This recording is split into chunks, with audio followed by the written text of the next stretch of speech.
தொடர்ந்து மாநிலங்களின் உரிமை பறிக்கப்பட்டு வரும் இந்த இக்கட்டான சூழலில் கூட்டாட்சி கருத்தியலை வலியுறுத்தும் வகையிலும் ஒன்றிய மாநில அரசின் உறவுகளை அதற்குரிய கொள்கைகளை மேம்படுத்திடவும் இந்திய அரசியலமைப்பு சட்டத்தின் விதிக்கூறுகள், நடைமுறையில் உள்ள சட்டங்கள், ஆணைகள் ஆகியவற்றை அனைத்து நிலைகளிலும் ஆராய்ந்து மறு மதிப்பீடு செய்திடவும் மற்றும் அதற்குரிய நடவடிக்கைகளை அரசுக்கு பரிந்துரை செய்திடவும் உயர்மட்ட அளவிலான குழு ஒன்றினை அமைப்பதென்று மிக மிக அவசியமாக வந்திருக்கிறது.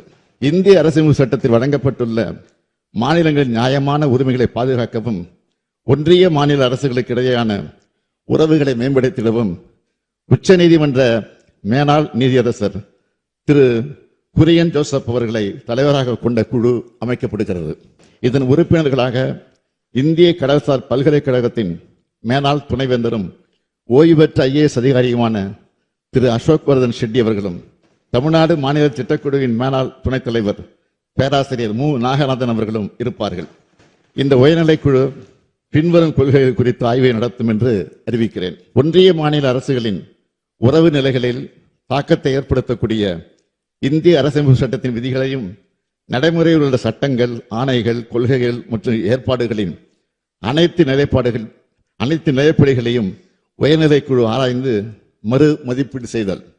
இந்திய அரசியலமைப்பு சட்டத்தில் தற்போதுள்ள விதிகளை உயர்நிலைக்குழு ஆராய்ந்து காலப்போக்கில் மாநில பட்டியலிருந்து ஒத்திசைவு பட்டியலுக்கு நகர்த்தப்பட்ட பொருண்மைகளை மீட்டெடுப்பது குறித்து வழிமுறைகளை பரிந்துரை செய்தல்.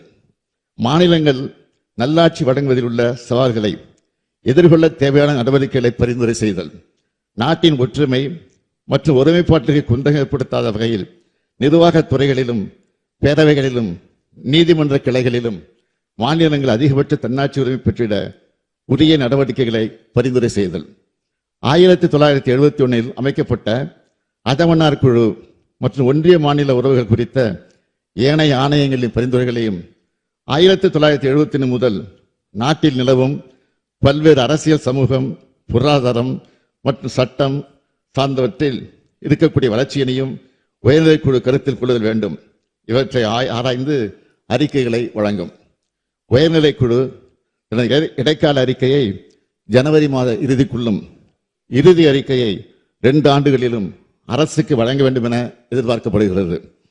மாண்புமிகு பேரவைத் தலைவர் அவர்களே, ஒன்றிய மாநில அரசுகளுக்கு இடையேயான உறவுகளை மேம்படுத்திட உயர்மட்ட குழு அமைத்திடுவது தமிழ்நாட்டின் நலன் காக்க மட்டுமல்ல, வேற்றுமையில் ஒற்றுமையின் அடிப்படையில் பரந்து விரிந்த இந்திய திருநாட்டின் அனைத்து மாநிலங்கள் உரிமைகளை காத்திடவே நாம் இன்று இந்த முயற்சியை முன்னெடுத்திருக்கின்றோம்.